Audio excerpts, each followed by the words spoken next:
They say like you should your best time of your day should be in the morning. Everything should be positive. Don't even look at your phone. Don't even do that because all that negative crap. Look at positive stuff. Eat great food. Boiled eggs, oatmeal, no bread, fruit, vegetables right off the bat. Get that in you and start the day. Welcome back, guys, to another Ivy League Mindset. I'm here with Shaun Garrity, owner of Huron BJJ. We just did a class here. Amazing group of people, by the way. Awesome rolled with you. You're a monster. So he's a high-level competitor, owner, and a head instructor of this gym. So, we're gonna just jump right into his mindset here because it's pretty amazing. Thank you. One thing that I really, before we get anywhere, one thing that I really respect about you is that honing of a craft. Like, I really respect that because I come from a similar mindset where, like, if you're gonna do something and you want to get better at it, you got to do everything for that. Right. So. How long have you been doing jiu-jitsu? 8 years. 8 years. I started no gi in 2012, and then I shifted in the gi probably like 2 years later. So I've been doing gi 6 years, no gi 8 years. I started in MTC in Windsor. Oh, right on. Cool. Windsor. And then how'd you end up? So I went to school for like 3 years, and then they said, hey, I graduated with like top honors, won a bunch of awards, and then I won a Ontario newspaper award. And then when you win that type of award, only 3 people in the province are nominated. So usually after you get nominated, you get jobs easily. So I sent out my resume 2 weeks after graduating and getting that award. They said, come to Seaforth, started the newspaper industry, and then lost my job. And then I already opened the gym 2 days a week, taking it not even serious. And then I was like, you know what? Let's just go full tilt. And it's been just, the rest is magic, I guess. So let's talk about that a little bit. So can you talk about, like, was it scary to put it all into? Oh yeah, especially it's your dream, right? It's something that you really wanted, but you weren't sure. Were you sure that was going to take off? No, like I didn't think it would take. I knew that. No, I didn't know I would take off like this. I just thought it would take like 5-6 years to even get 100 students. And then as soon as I lost my job, we had 40. Like 10 adults and 30 kids, 25. Wow. And then after I lost my job 2 months later, we had 70. It was just like right off the bat. I just went, I didn't even care.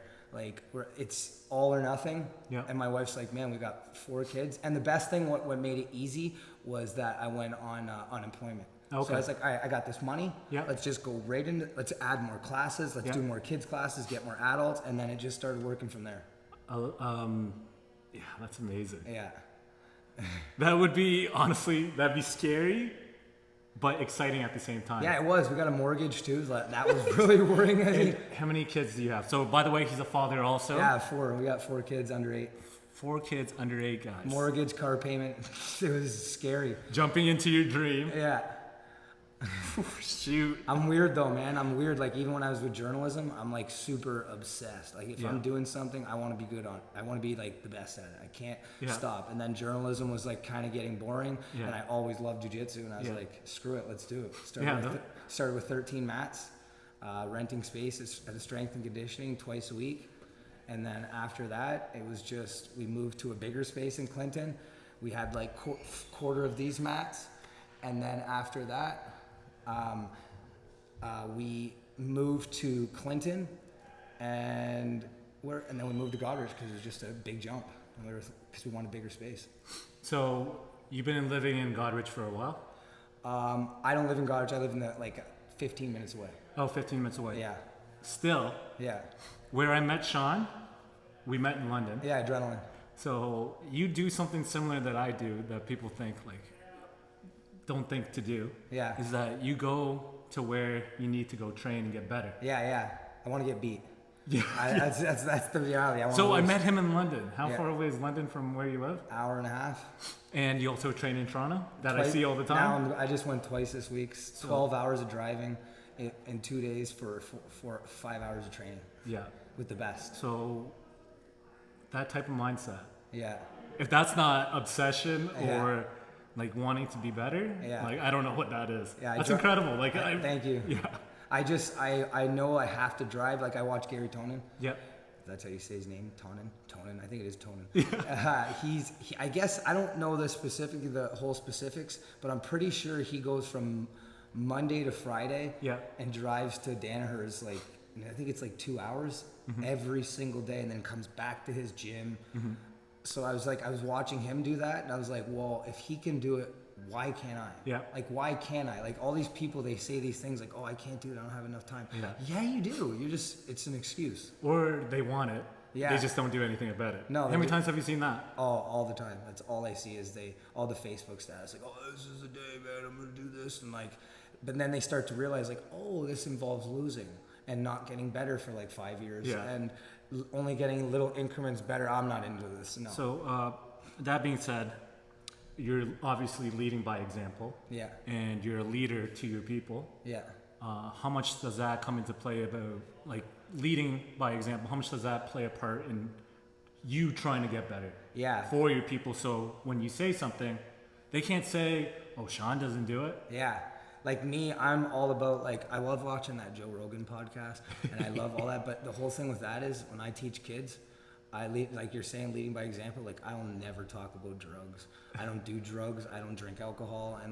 And if I ever did do any booze or anything, I would never talk about that on camera. You'll never hear me, because any of these kids could be watching this right now and be like, well, Shaun's on camera saying it. Why wouldn't I? So like, like, that is my most important thing, is for these kids and the adults that look up to me, that I just want to be positive, never negative, and healthy. Healthy lifestyle. You want them to bring out the best them too, right? Like booze, drugs, terrible. Negativity, terrible. Just positive, healthy lifestyle. That's my life. That's awesome. I saw your kids class. Huge, and that was even that. There was missing, like, because this virus that's going around, so probably were like a little hesitant. And like me, I don't care. I'm not shutting these doors. They're not getting shut down. I'll wash the mats 3 times a day compared to once, and do your due diligence, right? Exactly. Yeah.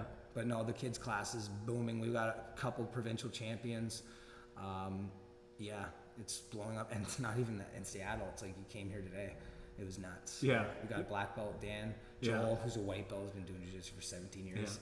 Shout out to Dan. He's tough. Oh, he's tough, man. Tough boy there. Oh, man. He's got a guillotine from hell. Yeah. And he's a great wrestler. Fun. Did he start from the feet? Yeah, he started from the feet, so I'm like... like, wait a little bit. Yeah, he's a beast. Yeah, it was fun, like, watching him, how he moves.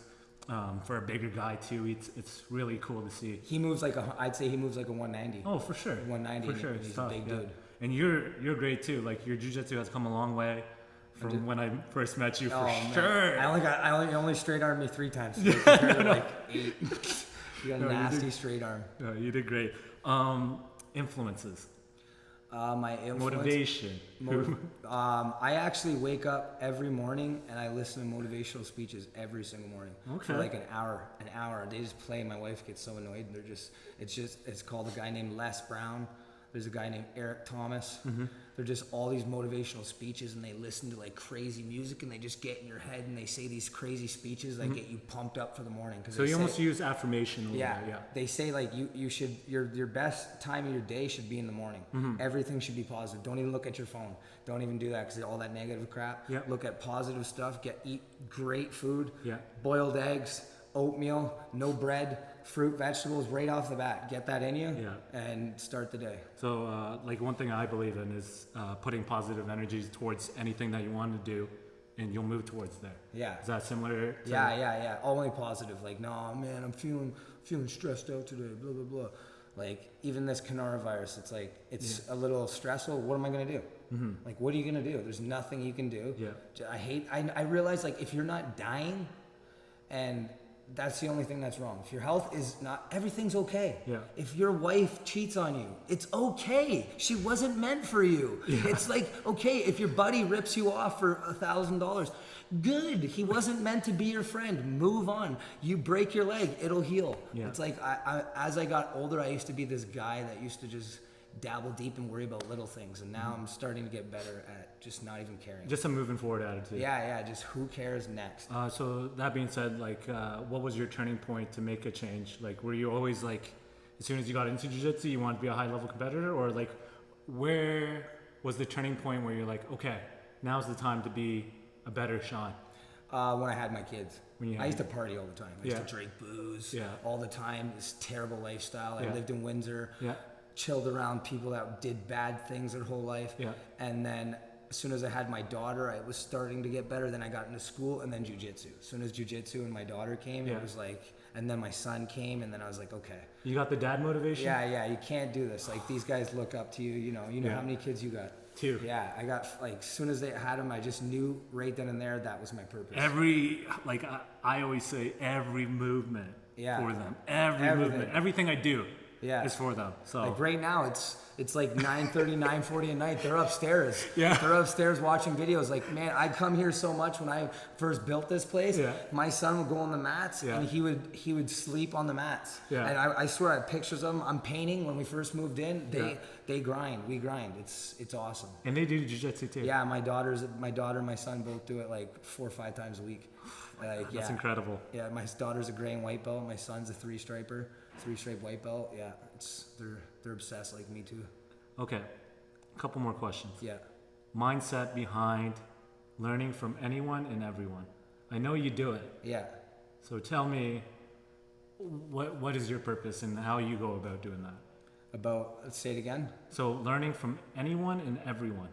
Like, say even if a white belt comes on here, they just show you a move that. 100%. I'm all about that. I hate, that's a strong word. I dislike when people act like they can't learn from a 10-year-old. Yeah. My daughter taught me so if we're in the gi, and it was during a tournament, if I go to get up and I pin your biceps down, and then you try to sweep my legs, if I grab both collars, you're coming up with me. You can't do it. Yeah. I learned that from her at the provincials. I was like, wait, if she just pins the collar down, they can't lumberjack you? And I seen the girl, and Gav learned it right then and there. And I'm like, man, I just learned from my daughter that I didn't know that was possible. That's kind of cool. I just learned something too. Like, if you grab both inside here and they're trying to dump your legs, that's kind of cool. They can't do it. Yeah. Because it's like, and I learned that from her. Yeah. The technical stand-up. Yeah. I learned from one of my old blue belts that you lift the leg up first, then pop back. Yeah. Not just, right? Like, look how much room I have. Yeah. By lifting up. Learn that. Like, I don't care. I always learn from somebody. Yeah. So it's important to try to learn from every situation. Like right now, I have a lot of things on the go, and whenever I think of stepping on the mat, the times that I can, I'm trying to learn from every situation, every roll, whatever technique. I'm going to try to get better at it. Yeah. Right? So that's one thing. Like, you can train 7 times a week and not learn anything. Or you can train 1 time a week and learn something, right? Yeah, yeah. So it depends on your attitude, right? Yeah, I really like that about you. Yeah. So I love repetition, but man, I'm starting to respect the rest. Like, cause even like right now, like I was gun ho for this tournament that's canceled on Saturday. So now it's like, you know what? I think it's time to rest now. Yeah. It's like, I'll go for like 3-4 weeks straight. Yeah. I train like 8-12 times like 10 to 12. 10 to 12, and I'm lifting weights now 3 times a week. Yeah. So like I start to get burnout. Yeah. And I'm 35 now. Yeah. So it's like, now I'm starting to realize, like, now after 3 weeks, take a break, take 3 days off. And then you start to see things that you never seen because you never saw, because you would be doing the same tendencies that you're always doing because your repetition. Oh, I'm going to play half guard again. Oh, I'm going to not do takedowns. I'm going to play guard. Like, no, sit back, take a break, and then try new things. And then your brain kind of absorbs it better. Yeah, right? It kind of comes back onto the track. Yeah. Gets back onto a new track, not that same track. Yeah, this one is a big one, and it's for everybody. Yeah. For me too. Tips on pursuing your dream. When you know you want something, you have to know you want it, and you better know that if you want to be the greatest, that you're gonna have to go through lots of losses and never-ending like gruelingness, and get over this thing where get over the thing where you think like, oh, I'm gonna work to this point and then everything's gonna be fine. Like, oh, I'm gonna grind for 3-4 years, and then no, you better know that you're probably gonna have to grind till you die. Yeah. That's the real. People think they have to. We're gonna grind and we're gonna grind, and then oh, I get to hang out here. No, you have to keep going. That's the biggest thing that I've noticed. That stop thinking like you have to get to this top of the hill and then you're at the top. No. Like coming off that, do you think it's important to try to enjoy it? Yeah, and enjoy it. I don't know. I'm weird though. I don't enjoy it a lot. Like all the time. Like I enjoy it 50% of the time, but that other 50. I would say sometimes it's like 70 where I just don't want to go. I like your honesty though. Yeah, I am. I'm not gonna lie. Like today, I didn't want to go. Yeah. Yesterday, I didn't want to go either. Yeah. I didn't want to go to Toronto. Yeah. Didn't want to go to Stratford today because I know my head instructor in Stratford, Ryan, was gonna put me through the brinks. He's like, "Well, Shaun's got a tournament. Yeah, he's staying on. Shark Tank for Shaun." Yeah. And I'm like, "Oh, but you know what? You gotta go." Because then when you go, it's that I would say you wake up and you don't want to do it. Yeah. And then when you get in the car, you're like, "Oh man, I'm so happy I did it." Like, yeah, for sure. Yeah, for me, I'm a little bit different in the sense like that, but I enjoy it all the time. Yeah. I don't know why I'm like... I enjoy it all the time. I just don't enjoy when you're first up. Yeah. It goes through my head like, man, just maybe we should sit here. Yeah. Maybe this. It's like, oh, you know, and then I finally get out of it. But I do that a lot, and it bothers me that I am. I think it's because I'm overworked. Yeah. And I'm just so overworked. Yeah. Like I literally go like this week I must have trained, I don't know, it's only Thursday. I've trained like 12 hours a year too. Yeah. That's almost more than I've done this whole year. 100%. No, but but you're honing, like, that's a cool thing, because you're honing a skill, like this skill is your skill. Yeah. This is your thing. Yeah. I get to feel it, right? Yeah. You've gotten way better. Thank you. It's really cool. I love it. Last thing. Yeah. Any plugs? What's that? Like shout outs to your own gym here. How do they get a hold of you? Man, you can shout out to Jiu-Jitsu for Life, George Brito, all those guys, Nathan Dos Santos, Michael Sheehan, Josh Rappert, all those guys there, and my Stratford BJJ, my whole entire gym, more importantly, and my family, and actually my Kingz, man. I'm sponsored by Kingz now. Right on. I don't even know how that's possible. I'm just some 35-year-old purple belt. No, you're great though, man. I got sponsored by Kingz with Jeff Santos and the whole Kingz Canada. Yeah. Those guys hook me up all the time. It's pretty sweet. Yeah. So if you're in the Godridge area, drop by here, guys. Like, he has an amazing group. Yeah. Great teacher. Like, first thing that you'll notice is that he's super passionate about this stuff. And like when you find somebody who's super passionate, they're gonna take care of you. Thanks, brother. Thanks for coming on here, man. Appreciate it. Thank you. I like the short ones. Yeah. All right, guys. Thanks for watching or listening.